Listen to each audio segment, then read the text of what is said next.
The most important insight I gained from this semester's ICP course was that cultural relevance is not communicated through messaging alone. It is designed through media behaviors and lived experience.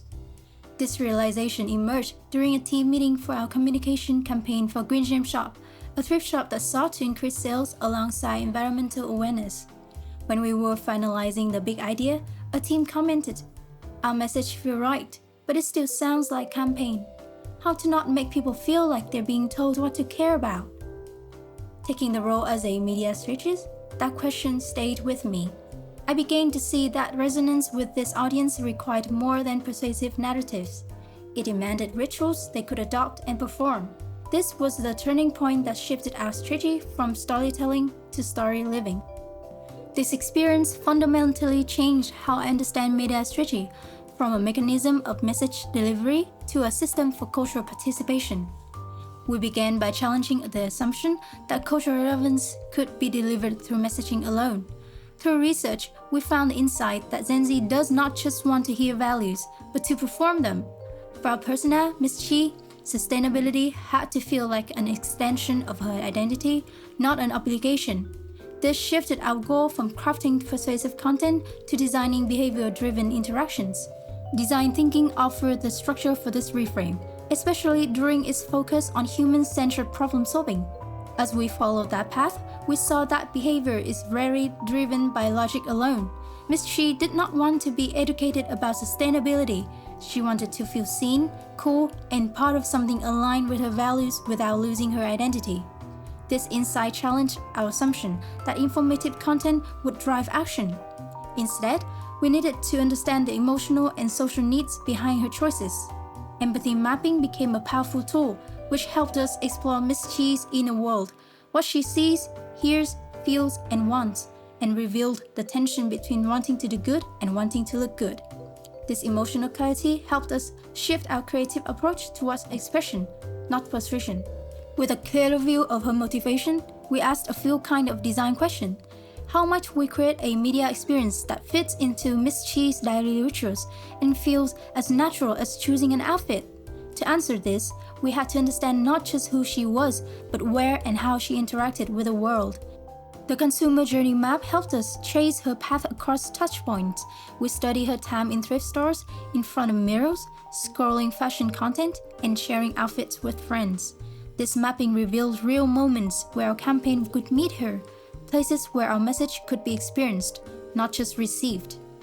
This experience reframed my understanding of what media strategy truly demands. Where I once believed success came from sharp messaging and aesthetic polish, I now see that the real impact lies in how a campaign embeds itself into people's lives and behaviors.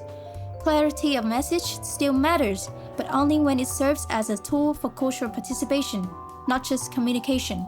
The breakthrough came when we let our customers engage with the campaign not by repeating our slogans, but by adapting them, tagging outfits as green flags, filming mirror transitions, and making the language their own.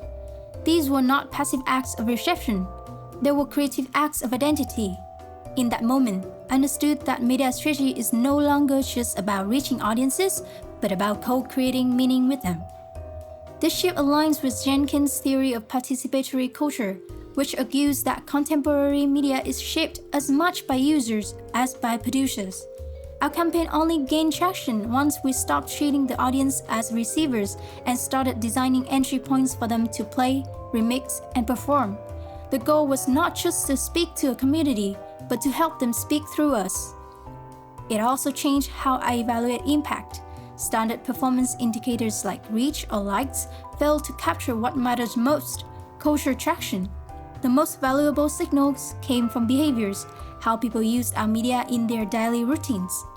A thrift store find tagged as a green flag said more than 1,000 views. These micro-actions became proof that our work had moved from the screen into real life. Above all, this project reshaped my strategic posture. I no longer see media planning as a pipeline for delivering messages, but as an invitation into shared rituals and emotional worlds. That requires more than good ideas. It requires curiosity, empathy, and a willingness to let go of control so that the audience can take the lead in making meaning. This experience has shifted how I approach media strategy from a linear message delivery to a living system where behavior, culture, and identity intersect. As stated in my first assignment, I aim to work in the cultural communication industry, so this learning directly supports that goal by opening up new directions for exploring how media strategy fosters cultural relevance and participation. Going forward, I plan to design media strategies that fit into everyday cultural rituals. I will achieve this by observing how audiences move, share, and express themselves across platforms, allowing behavior to guide both ideas and execution.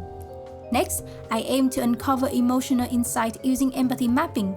Seeing audiences as emotional landscapes, I will focus on how they want to feel, the signals they seek, and the tensions they navigate.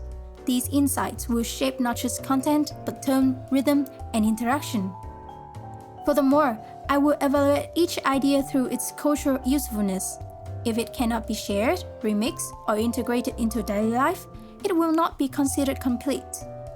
This ensures my strategies remain adaptable, participatory, and rooted in real behavior. Now, I see designing media strategy as designing systems people live inside, systems that help them express identity, values, and belonging. And that is the future I want to help shape.